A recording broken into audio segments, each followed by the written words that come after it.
Pressing on. All my distress is going, gone. Pressing on.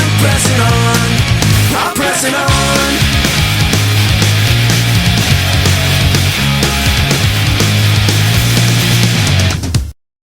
Hello once again everyone. For those of you who don't know me, I'm the one and only Impulse Kid 86 and I'm back with my final review for 2009.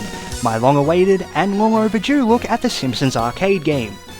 Based off the long-running animated series, this game shares the same gameplay style as the Teenage Mutant Ninja Turtles arcade game released just a few years prior, allowing for 4 people to play simultaneously, or for 2 people to take control of either Homer, Marge, Bart, or Lisa Simpson, as they attempt to save baby Maggie after she gets unwittingly caught up in a diamond heist conducted by...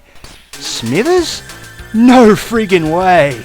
There's absolutely no way he'd ever do anything like this, at least not without voicing some sort of concern first, I'm sure.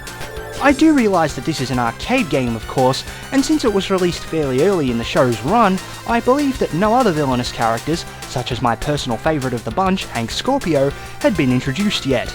Feel free to correct me if I'm wrong. I admit that my memory of the early seasons is a little hazy, but then again, I guess a show that's run as long as this one has can do that to ya. Even so, seeing Smithers do something even remotely bad is a little irksome to me.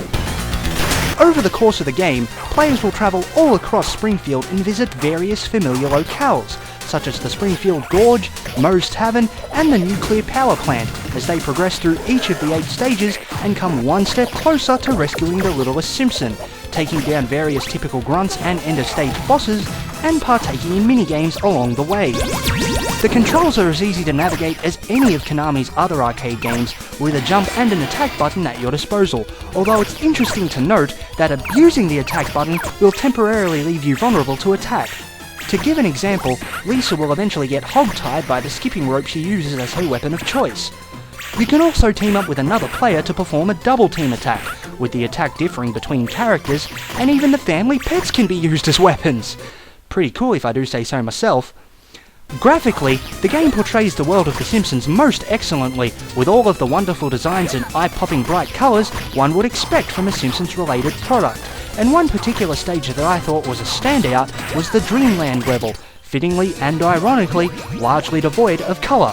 I found this particular level interesting because of the way it incorporates the thoughts from each Simpsons brain, like Homer's love of donuts, Lisa's passion for music, and so on. Another thing I found surprising is the sheer amount of minor characters that can pop up within the background of a stage.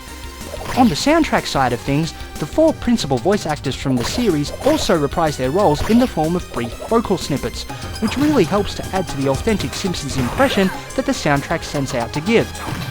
The only real problem I could possibly speak of in regards to this game, aside from the fact that the story makes little to no sense due to the fact that Smithers is presented as a villain, is one typical of all arcade games: the relative shortness of it all.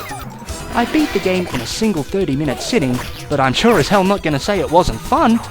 Out of the many Simpsons games that have come and gone over the years, this is, in my honest opinion, easily one of the better offerings. So if you're a Simpsons fan, or even just a general arcade game aficionado, check it out.